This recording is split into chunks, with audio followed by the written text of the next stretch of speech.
กับสบายดีพ่อแม่พี่น้องเมื่อทุกคนเมื่อนี้ขอสิพามาตัดหน่อไม้ไปแกงพี่น้องเอาไปแกงใส่ผักตีนหุ่งแหละแต่ว่าคอยไปเก็บผักตีนหุ่งมาก็ได้หน่อยนึงคอยมามื้อวานนี่คอยก็แกงหมดแล้วพี่น้องแกงแต่คอยบ่ได้ถ่ายคลิปคอยสิมาเอาหน่อไม้อยู่ในนี่แหละพี่น้อง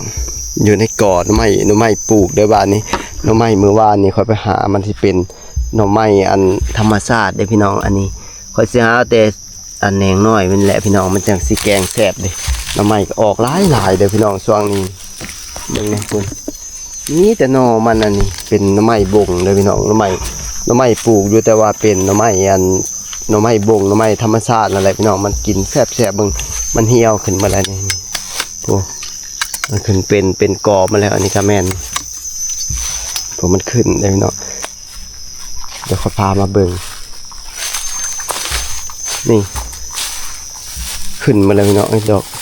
ต้นน้อยๆมันก็ยังมีอยู่นี่มันขึ้นเดี๋ยวค่อยสิมาเฉาะป่าไว้ให้กามาเบิ่งพี่น้องนี่ลายอยู่ได้อันแนงน้อยๆมันนี่อันนอใหญ่มันก็หลายเกิดขึ้นนี้มันเหี่ยวมาเลยมันเหี่ยวหมดเลยนี่เขาบ่ได้กินมันช่วงนี้ได้ขายก็บ่ได้ขายพี่น้องเพราะว่ามันทอดช่วงหน้าฝนแล้วหน่อไม้เขาก็บ่ค่อยซื้อหรอกเด็กนี่เขาสิเอาตัวน้อยๆนี่ไปแกงตัวใหญ่นี่บ่เอาแล้วมันแกงมันบ่กินบ่แซ่บพี่น้องเบิ่งตาอ่อนซ้อนนี่โอ้หน่อไม้ออกลายเด้อพี่น้องไปหักเอาตัวน้อย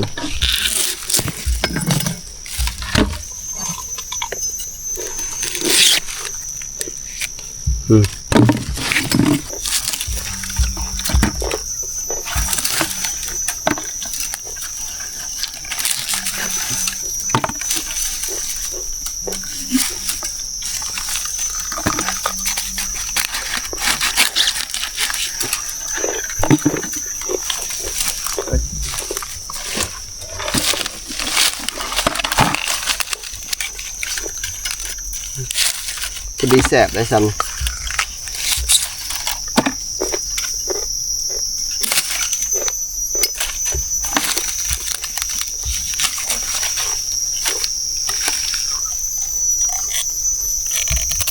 ก็ผ่านแล้วเรียบร้อยได้พี่น้องแต่ว่าวันได้ถ่ายตอนนั้นตอนผ่านเพราะว่าคลิปมันจะยาวเกินไปนะพี่น้องขอจะมาแกงใส่อันเห็ดหูหนูแล้วก็อันนี้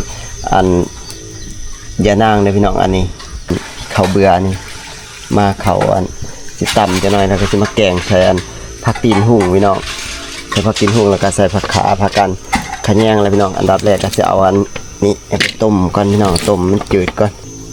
แล้วก็จะมาตำข้าวเบื่อใส่อันมักพริกอันดีบพี่น้องข้างไว้มันจืดก่อนแป๊บนึงน้ำข้าวเบื่อยานางที่เราตำใส่อันกับมักพริกอยู่นี่เลยพี่น้องตำมักพริกใส่เรียบร้อยแล้วก็พอดีเลยซ้ำนี่อากาศสิมาปรุงเลยสูตรข่อยเห็ดเดี๋ยวพี่น้องสูตรข่อยเห็ดอันนี้จะบอกคือหมูเดี๋ยวพี่น้องแล้วก็เป็นนัวอันนี้เมื่อกี้ใส่น้ำปลาแดกไปลืมบอกแล้วก็ใส่เกลือน้อยนึงอย่ามันเค็มพอจังหน่อยจังซีมเบิงอันใส่อันนี้ลงไป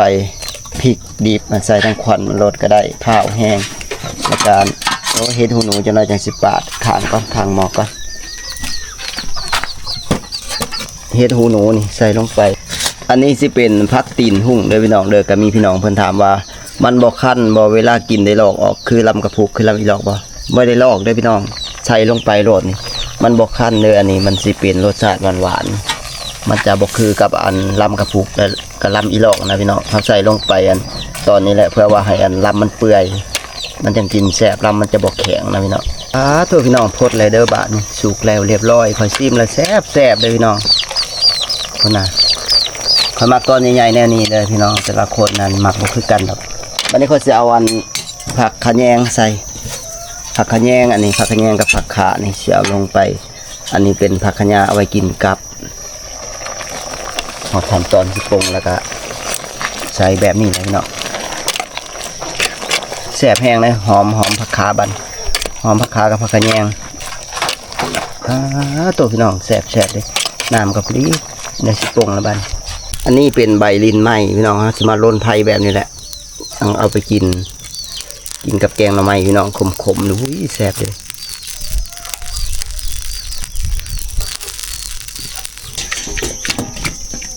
พี่น้องเป็นตาแซ่บบ่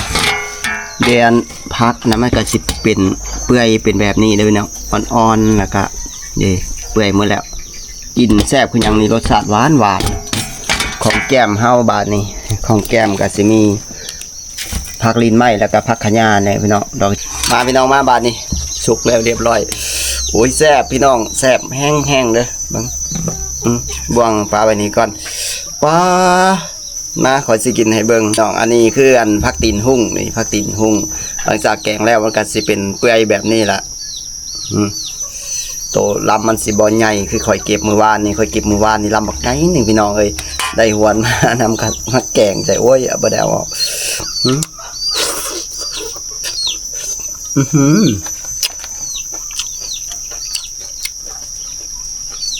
กับข้าวเหนียว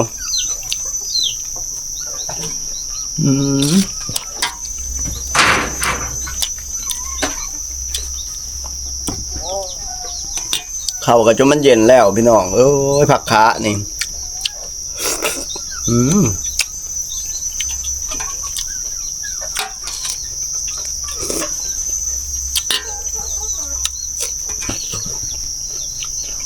พี่มึงหมอติด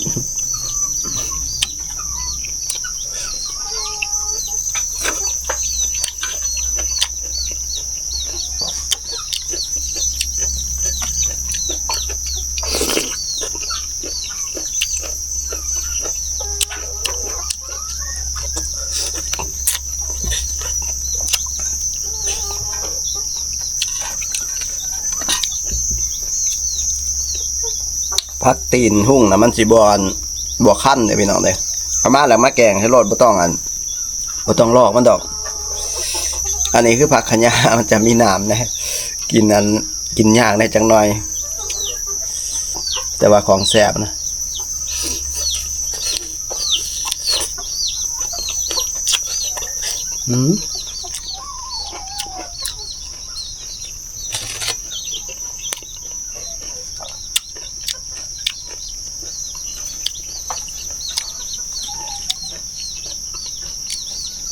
ชมเดี๋ยวพี่น้องรสชาติมันสมผักกะยา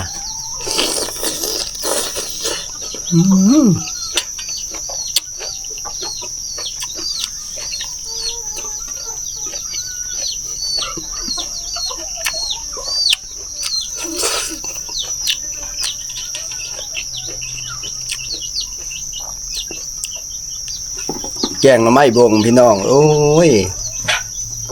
นี่ผักอันนี้มันจะเป็นอ่อนๆแล้วก็เปื่อยๆแบบนี้ล่ะ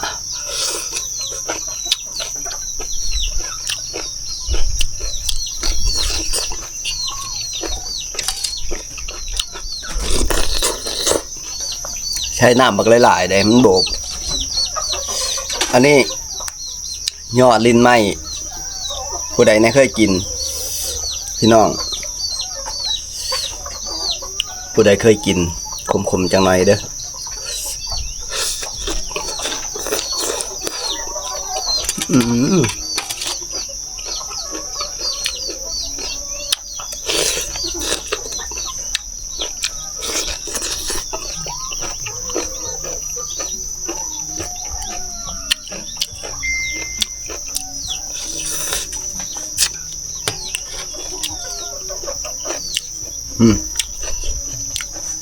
ลูกโดด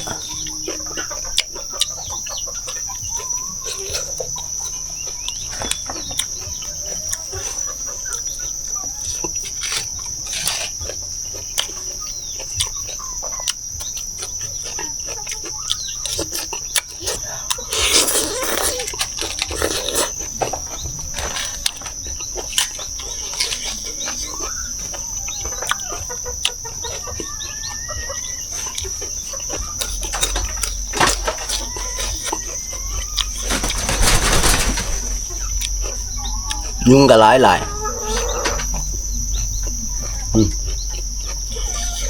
อือหือ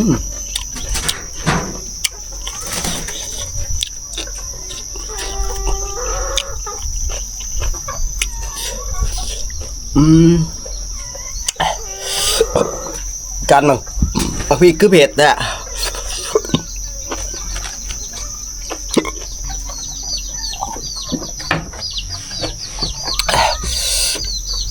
มักพริกหมากนิดหน่อยนะพี่น้องตายบาดนี้กินเขาบ่แล้ว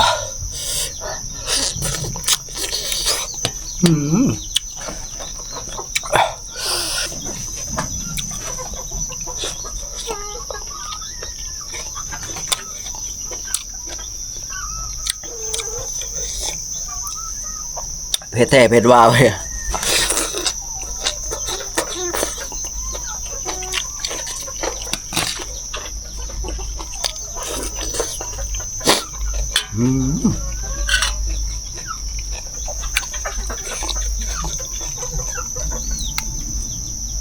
ผักขะหญ้าไปซื้อชื่อก็จะมาพี่น้องที่คอยบ่ได้คอยเฮ็ดคลิปกินก็เพราะว่าคอยบ่มีไม้เฮ็ดเสียงบ่ดัง